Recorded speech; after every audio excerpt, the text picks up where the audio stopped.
یار یہ رات کرنا مشکل ہو جائے گا تمہارے گھر سے جا کے بہت سی معاملہ میں تو بستر بھی دیکھنا ہوتا ہے کہ اس پر ہم سو بھی سکتے ہیں کہ نہیں, ہر بستر میں بھی نیند نہیں آتی, توارث انسان کے ساتھ لگ جاتے ہیں. پھر وہ نوارث کا, اور یہ ایک بات یاد رکھیں کہ اگر آپ جب انسان کی 50-60 سے اوپر ہو جاتا ہے تو پھر اگر وہ کسی چیز کے اوپر بوجھ بنائے گا, اپنی عمر بھی گھٹائے گا اور دین کے کام سے محرومی بھی ہوگی, اس لیے کہ وہ کام ہی نہیں کر سکے گا. یاد رکھو, اس لیے کبھی بھی اپنے اوپر قیاس نہ کرو, اس لیے کہ ان کو بہت کام کرنا ہے, ان سے کام لینا ہے, تو ان کو ان کی راحت کا پورا خیال دینا پڑے گا. پھر سفر میں بھی گاڑی ہمارے شیخ آئے تھے, ہم اس کے لیے گاڑی, یعنی میرے شیخ جب آئے تو جہاز سے بھاولپور آئے اور وہاں سے بھاول نگر, ان کے لیے جو گاڑی جس میں حضرت بھاول نگر آ سکتے تھے بھاولپور سے, میں کراچی سے لے کر آیا, خود کراچی سے ایک ساتھی کو لیا, گاڑی لی اور ڈرائیونگ کرتے ہوئے ہم آئے کہاں, بھاولپور. پھر بھاولپور ہم رات کو پہنچے, صبح کو جہاز میں آنا تھا, عشاء کو پہنچے. ہم نے کھانا کھایا, میں نے رکنے نہیں ہے ساتھی کو, میں نے کہا چونکہ آپ اجنبی آگے راستے سے تو میں سمجھاؤں گا کہاں اونچ ہے کہاں نیچ ہے, کہاں ٹوٹا ہے کہیں سالم ہے. آپ چونکہ اس لیے ایسا ہوگا, ایسا نہ ہو کہ آپ اس سفر کریں اندھا دھند, اور ایسا نہ ہو کہ حضرت کو نقصان ہو جائے اور اتنی عظیم الشان شخصیت سے کوئی مسئلہ ہو جائے. تو لہٰذا میں رات کو لے کر آیا ان کو, تو میں نے کہا یہاں سے دیکھو یہاں بریک لگاؤ, یہاں نیچان بہت ہے, یہاں چان. اس وقت ایسے اچھے رستے نہیں تھے, تو ان کو میں نے رات کو سفر کرایا, شہری بھی یہاں پہنچے. پھر یہیں سے پھر فوراً ہم ناشتہ کر کے پھر فوراً واپس گئے بھاولپور لینے کے لیے. آج اگر کوکلو جی ہم نے حضرت صاحب واسطے ساری رات ٹھنڈا پانی رکھا سی, اسا جی گرم پانی رکھا تھا, تو ہم یہ قربانی پیش کر سکتے ہیں.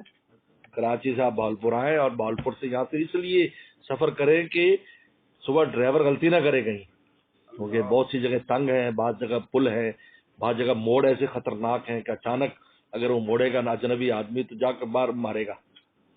تو پھر وہ بہت حیران ہوا وہ ساتھی, آج بھی حیات ہو, کہتے یار آپ نے چیف, میں نے کہا تکلیف اپنی جگہ ہے, شیخ کو ہماری تکلیف نہ ہو. آج اس کو پتا تھا یہاں آستہ مڑنا ہے, یہاں تیز چلنا ہے, یہاں پل آئے گا, یہاں بڑی گہرائی ہے, یہاں اونچا جانا ہے, کیونکہ ٹیلے تھے, ٹیلوں کی وجہ سے سڑکیں بھی ایسی تھی. اب تو خیر مسمار کر کے سب برابر کرتی ہے. یہ ہے تاکہ وہ ان کو راحت پہنچے کہ انہوں نے کام کرنا, ان سے جو فیضان ہو رہا ہے ان کا تو ایک لمحے میں ایسا فیضان ہے کہ ان کی ایک نگاہ سے ولی اللہ بن رہا ہے. ہم کیوں محروم کریں اپنی تھوڑی سی غفلت کی وجہ سے, اور یہ کہہ کہ لو جی یہ ڈلی کی ناز نہ کریں, یہ بہت خطرناک بات ہے ایسی بات کرنا. بے وقوف اور گدھے لوگ ہیں, ان کو بڑوں کی اہمیت نہیں ہے. آپ کو کیا پتا ان کے ایک لمحے کی کیا قیمت ہے. خود ہاتھ ایسے اٹھا دیں تو پوری امت کا کام بن جاتا ہے, اور آپ ان کو ڈیمیج کر دیں اپنی بے وقوفی کی وجہ سے. کھانا ایسا کھلا دیں کہ وہ بیچاروں کی شوگر ہی قابو نہ آئے, کھانا ایسے کھلا دیں کوئی بلڈ پریشر ہو جائے. تو ہر چیز کا بڑا خیال رکھنا پڑتا ہے. تو بہرحال ماشاء اللہ جوانی میں بڑے وقت لائے ہیں. وہاں پر بھی یک روزہ ہم نے بہت لگایا ہے, بلکہ ہم نے تو کہیں بہت مجاہدے کی. ہمیں وہاں بھیج دیتے تھے جہاں روٹی بھی نہیں ملتی تھی دوپہر کو, کراچی میں. تو میں نے بھائی امین صاحب جو امیر جماعت تھے, ان کے 2 بیٹے ہمارے ساتھ پڑھتے تھے پہلے ریون پھر وہاں. میں نے کہا اپنے ابا سے ہماری ملاقات کراؤ, خیریت ہے. میں نے کہا میں نے شکایت کرنی ہے یہ جو تشکیل والوں کی. تو میں نے بول گیا, میں گیا, میں نے کہا دیکھو جی, ایک تو مدرسے میں ویسی روٹی کھاتے ہیں, مدرسے کی روٹی خاص قسم کی. ہمارے ایک بلتستان کے تھے دوست, وفات پا گئے, وہ کہا کرتے تھے کہ ایسا معلوم ہوتا ہے کہ جیسے سال کے شروع میں سالن بناتا ہے گرم کر دیتا ہے, اس کا ذائقہ ہی نہیں بدلتا ہے. یہ ان کا جوڑا بڑا مشہور تھا. تو میں کہ ایک تو ہمیں ویسے مجاہدہ ہوتا ہے, پھر آپ جماعت, ایک دن ہم جماعت میں جاتے ہیں جمعرات کی شام کو مکی مرکز, اور پھر صبح کو جماعت میں, پھر شام کو. تو وہاں ایسی جگہ تشکیل کرتے ہیں یا روٹی بھی نہیں ملتی, نہ ہوٹل کھلتا ہے. اس وقت جمعے کی چھٹی ہوا کرتی تھی اس زمانے میں.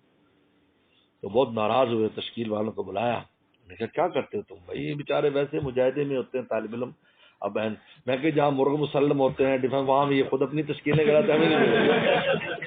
بہت بہت ہنسے اور بہت ان پر ناراض ہوئے. اس کے بعد طالب علموں کی تشکیل ایسے علاقے میں کرتے تھے جہاں اکرام کا معاملہ ہو. گھر کے کو روٹی کھانے کا ذائقہ تو تبدیل ہونا ہے.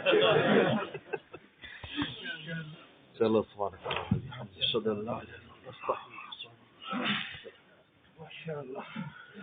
اللہ پاک آپ کو سلامت رکھے.